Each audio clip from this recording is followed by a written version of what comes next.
Assalamualaikum warahmatullahi ta'ala wabarakatuh. Innal hamdalillah nahmaduhu wa nastahdihi wa nastaghfiruh wa na'udzu billahi min syururi anfusina wa sayyiati a'malina man yahdihillahu fala mudhillalah wa man yudlil fala hadiyalah.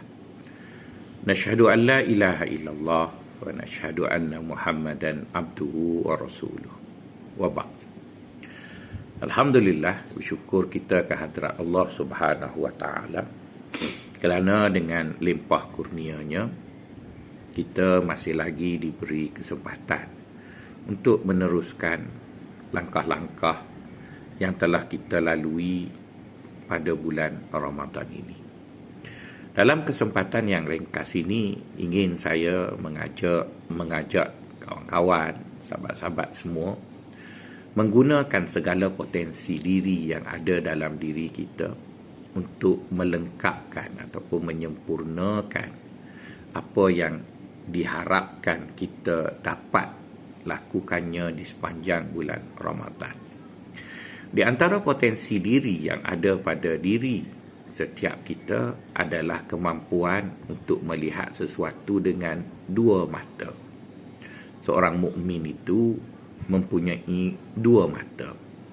Mata yang pertama adalah mata zahir, manakala mata yang kedua adalah mata hati ataupun juga disebut dengan mata batin. Jadi berasaskan kepada dua mata yang dimiliki oleh seorang mukmin itu, maka setiap perkara yang akan kita lihat, kita akan melihatnya dengan kedua-dua mata tersebut. Lazimnya, mata zahir akan melihat perkara-perkara yang bersifat rupa, bersifat bentuk, bersifat kerangka, manakala mata batin pula melihat sesuatu dalam bentuk pengertian sebenar, falsafah dan juga hakikat.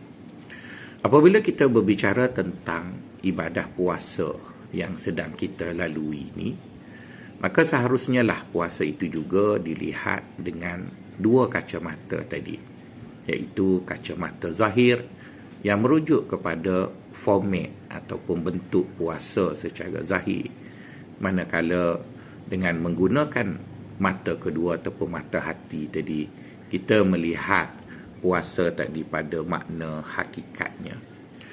Ini dapat dilihat dengan jelas, ya sahabat-sahabat semua, di mana di dalam Al-Quran Allah menggunakan dua perkataan apabila merujuk kepada puasa. Pertama, Allah menggunakan perkataan as-siyam, manakala yang kedua pula Allah menggunakan perkataan as-saum. Di mana kedua-dua itu pastinya lah mempunyai dimensi yang tersendiri. Para ulama apabila mengulas mengenai perkataan as-siyam, ianya merujuk kepada puasa zahir. Misalnya Allah berfirman di dalam Al-Quran, kutiba alaikumus siyam kama kutiba alal ladzina min qablikum la'allakum tattaqun. Manakala apabila merujuk kepada puasa yang lebih mendalam, puasa yang membawa makna menahan diri daripada perkara-perkara yang disukai oleh hawa nafsu itu, Allah menggunakan perkataan as-saum seperti mana yang disebut, inni nazartu lirrahmani sauma, sesungguhnya aku bernazar di atas nama Allah yang Maha Pemurah itu untuk berpuasa dengan makna menahan diri. Jadi daripada dua perkataan tersebut, fahamlah kita bahawa agama kita meminta kita supaya menilai puasa itu pada bentuk zahirnya, iaitu kita menahan diri kita daripada makan ataupun minum ataupun melakukan perkara-perkara yang membatalkan puasa daripada subuh hinggalah kepada maghrib. Tapi puasa itu tidak terhenti pada perkara tersebut sahaja, iaitu sekadar tidak makan dan tidak minum. Sebaliknya, puasa itu harus diertikan pada erti yang lebih mendalam, iaitu kita menahan diri kita daripada melakukan perkara-perkara yang disukai oleh hawa nafsu. Di mana hawa nafsu itu yang ada dalam diri kita di bulan Ramadan, ianya sendirian. Kalau di bulan lain sebelum Ramadan ataupun selepas Ramadan, hawa nafsu itu sering dibantu oleh musuh utama kita, iaitu syaitan. Tapi dengan berkat kasih sayang Allah, pada bulan Ramadan kita dibantu oleh Allah untuk berjaya melawan hawa nafsu kita. Maka rakan kongsi ataupun partner yang selalu membantu hawa nafsu itu telah ditangkap, seperti mana yang dinyatakan di dalam banyak hadis, wasufidatis syayatin, syaitan itu telah dirantai di sepanjang bulan Ramadan. Jadi oleh kerana kita melawan hawa nafsu kita secara sendirian dan dia juga adalah sendirian, maka sepatutnya kebarangkalian kita menang dalam pertarungan melawan hawa nafsu itu adalah lebih besar. Maka oleh kerana itu, marilah sama-sama kita menghayati pengertian puasa itu bukan sekadar tidak makan dan tidak minum pada waktu yang dilarang, kemudian bila datang waktu berbuka puasa, kita seolah-olah membalas dendam di atas kelaparan yang telah kita lalui. Sebaliknya kita berpuasa dengan makna yang kedua, iaitu makna yang as-saum yang dimaksudkan dengan hakikat puasa tadi, iaitu kita menahan diri kita seperti mana yang didefinisikan terhadap puasa itu, iaitu al-imsak. Kita menahan diri kita daripada melakukan perkara-perkara yang tidak baik, perkara-perkara yang tercela, perkara-perkara yang keji, perkara-perkara yang merugikan kita, perkara-perkara yang sebelum ini kita mudah melakukannya di bulan sebelum Ramadan ataupun selepas Ramadan.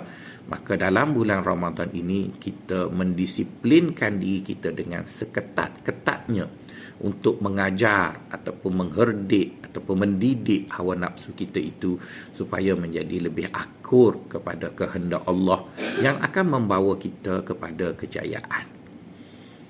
Allah ada berfirman di dalam Al-Quran mengenai hawa nafsu, di mana Allah menyatakan, wa manittaba'a hawahu bighairi hudam minallah faqad dhalla sabila.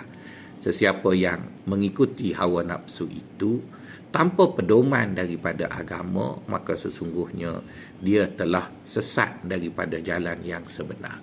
Maka oleh kerana itu, selain daripada kita tidak makan dan tidak minum, kita mesti mengajar dan juga mendisiplinkan hawa nafsu kita itu dalam setiap aspek. Dalam soal makan, kita mestilah berani mengatakan tidak kepada tamak halabanya hawa nafsu itu untuk makan makanan yang begitu banyak. Dalam soal tidur, kita mesti berani mengatakan tidak kepada hawa nafsu kita yang asyik mahu tidur di waktu pagi dan juga malam.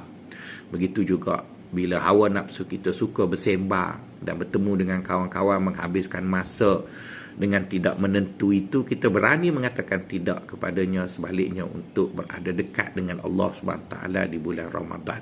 Maka itulah pada hemat saya perjuangan seorang mukmin bagi mendisiplinkan dirinya di bulan Ramadan.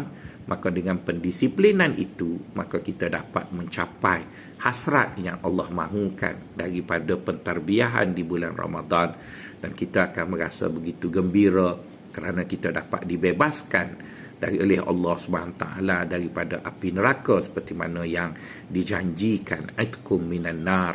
Dan kita juga merasa gembira dan kita akan merasa kita menang di hujung perjuangan nanti seperti mana yang dijanjikan oleh Allah, oleh Rasulullah sallallahu alaihi wasallam, man shama ramadhana imanan wa ihtisaba ghufira lahu ma taqaddama min dzambi wa man qama lailata ramadhana imanan wa ihtisaba ghufira lahu ma taqaddama min dzambi. Saya rasa itu saja yang dapat saya kongsi dalam bicara ringkas ini yang membentuk semula fokus kita dalam perjuangan di bulan Ramadan. Assalamualaikum warahmatullahi wabarakatuh.